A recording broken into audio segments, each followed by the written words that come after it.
E se as grandes navegações nunca tivessem existido? O mundo que você conhece, esse que parece todo conectado, começou dentro de barcos de madeira, que quase afundaram no meio do nada. A maior virada da história da humanidade não foi um plano genial. Ela nasceu do medo, da fome e de gente que entrou no mar sem a menor ideia se ia voltar. Hoje, a gente vai fazer uma viagem no tempo diferente. Vamos imaginar como seria o nosso mundo se ninguém nunca tivesse tido a coragem, ou o desespero, de cruzar os grandes oceanos. Como isso mudaria o que você come, a cultura que você consome, a riqueza e o poder no planeta. E porque quase tudo ao seu redor depende dessas viagens, que na época parecia uma ideia terrível. Vamos voltar um pouco. Durante a maior parte da história, o planeta era enorme, não no tamanho físico, mas na distância entre as pessoas. A maioria nascia, crescia e morria no mesmo vilarejo, sem nunca ver o que tinha além das montanhas. O mar não era um caminho, era uma barreira, um aviso. As pessoas acreditavam que o oceano escondia monstros gigantes, abismos que engoliam navios, correntes que puxavam os barcos para o fim do mundo. Navegar não era uma aventura romântica. Era sinônimo de loucura.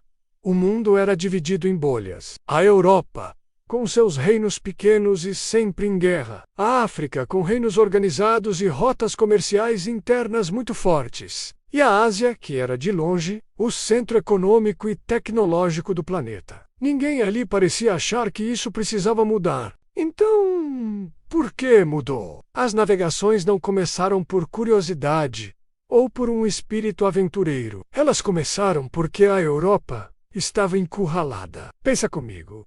Pouca terra, muita gente brigando por ela, guerras constantes e os produtos mais básicos custando uma fortuna. Tudo que era bom e vinha do Oriente, como as especiarias, passava por tantos intermediários que chegava na Europa, valendo mais do que ouro. Foi aí que alguém teve uma ideia desesperada.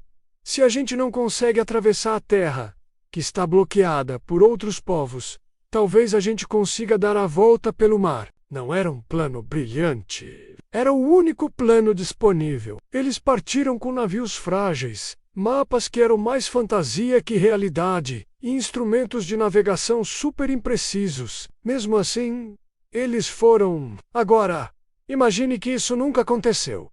Imagine que o medo venceu. Sem as grandes navegações, os continentes continuam isolados, como se fossem planetas diferentes. Nas Américas, os impérios Azteca e Inca e todos os outros povos continuariam seus próprios caminhos. Eles iriam crescer, criar, entrar em crise e talvez prosperar, tudo por conta própria, sem interferência externa. A África manteria seus reinos poderosos e suas redes de comércio regionais, sem a tragédia da exploração em larga escala que veio da Europa. A Ásia continuaria sendo o centro do mundo, ditando o ritmo do comércio e da inovação.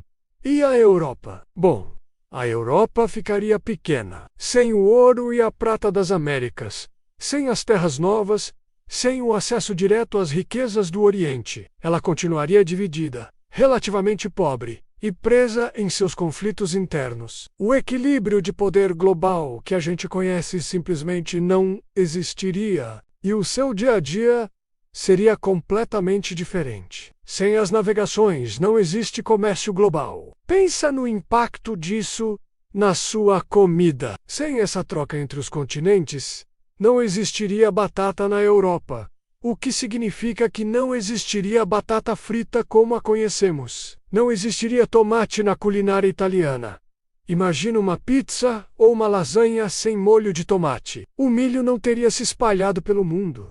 O café não seria essa bebida global que todo mundo toma de manhã, e o açúcar não teria dominado tantas receitas. Nossa alimentação seria muito mais limitada, regional, as populações não cresceriam tanto, e as crises de fome seriam muito mais comuns e devastadoras. A vida continuaria, mas num ritmo muito muito mais lento. A economia que move o mundo hoje também não existiria. Grande parte do sistema capitalista moderno nasceu do dinheiro gerado por essas viagens. Sem as navegações, não existe capitalismo como o conhecemos. Não existe mercado global, produção em escala mundial, bolsas de valores como são hoje. Cada região produziria principalmente para si mesma. À primeira vista, isso pode parecer até mais justo, mas também significa muito menos inovação. Sem a grande circulação de riqueza, os investimentos em ciência, tecnologia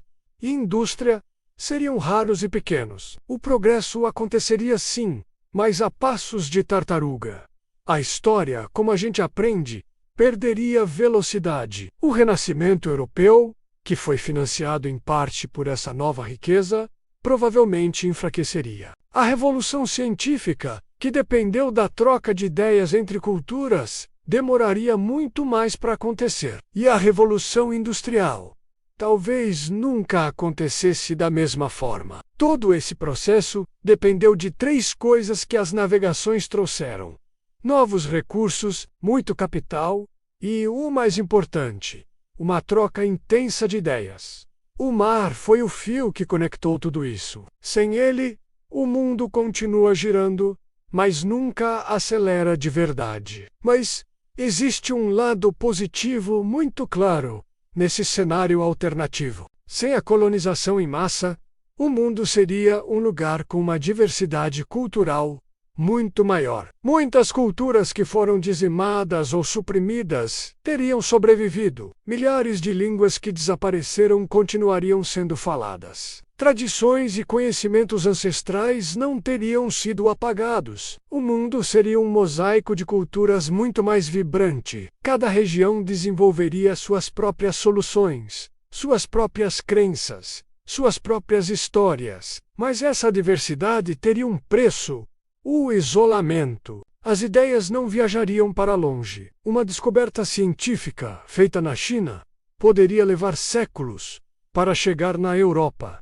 se é que chegaria. Erros seriam repetidos várias vezes em lugares diferentes, porque ninguém saberia como outro povo resolveu aquele mesmo problema. O mundo seria um mosaico de culturas muito mais vibrante. Cada região desenvolveria suas próprias soluções, suas próprias crenças, suas próprias histórias. Mas essa diversidade teria um preço: o isolamento. As ideias não viajariam para longe. Uma descoberta científica feita na China poderia levar séculos para chegar na Europa, se é que chegaria. Erros seriam repetidos várias vezes em lugares diferentes, porque ninguém saberia como outro povo resolveu aquele mesmo problema. É impossível ignorar o lado sombrio das navegações. Elas trouxeram exploração brutal, a escravidão de milhões de pessoas, violência indescritível e a destruição de civilizações inteiras. Isso é um fato histórico inegável. Mas, ao mesmo tempo, elas criaram algo totalmente novo: um planeta conectado. As doenças viajaram e mataram milhões. Mas as curas e o conhecimento médico também começaram a viajar. As guerras se tornaram globais. Mas a filosofia e a ciência também se tornaram. Sem as navegações, não existe essa troca constante, essa mistura de bom e ruim. O mundo seria mais fechado, mais local, mais previsível. O ponto principal é que as navegações não foram só um evento histórico. Elas foram o início de uma gigantesca reação em cadeia, que criou o mundo moderno. Sem elas, não existe globalização. Não existe ciência compartilhada em tempo real. Não existe tecnologia se espalhando pelo planeta em questão de meses. A própria internet, que permite que você assista a este vídeo agora, é descendente direta daquela primeira conexão global. É a ideia do mundo inteiro, de uma humanidade. Simplesmente não existiria. O que existiriam seriam muitos mundos pequenos e separados. Toda escolha tem um preço. Um mundo sem as navegações talvez fosse menos desigual em escala global. Talvez tivesse evitado os horrores da colonização, mas também seria um mundo com menos soluções conjuntas, com menos avanços rápidos, com menos capacidade de corrigir erros em grande escala. A conexão trouxe progresso e dor. O isolamento traria preservação e estagnação. A história, para o bem e para o mal, escolheu a conexão. Resumindo, se as navegações nunca tivessem acontecido, o poder global seria completamente diferente. Com a Ásia provavelmente no centro, a Europa não teria dominado o planeta. As Américas teriam seguido caminhos totalmente autônomos. O progresso tecnológico seria muito mais lento. O mundo que pisamos hoje seria simplesmente irreconhecível. Toda a nossa realidade, complexa e cheia de problemas, nasceu no momento em que alguém olhou para o oceano infinito e, em vez de ver um fim, decidiu que ali poderia ser um começo. E essa decisão mudou absolutamente tudo. Se esse cenário mexeu com você e te fez pensar, se prepare, porque no nosso próximo vídeo, a gente vai mergulhar ainda mais fundo em outra linha do tempo alternativa. Obrigado por assistir e até a próxima.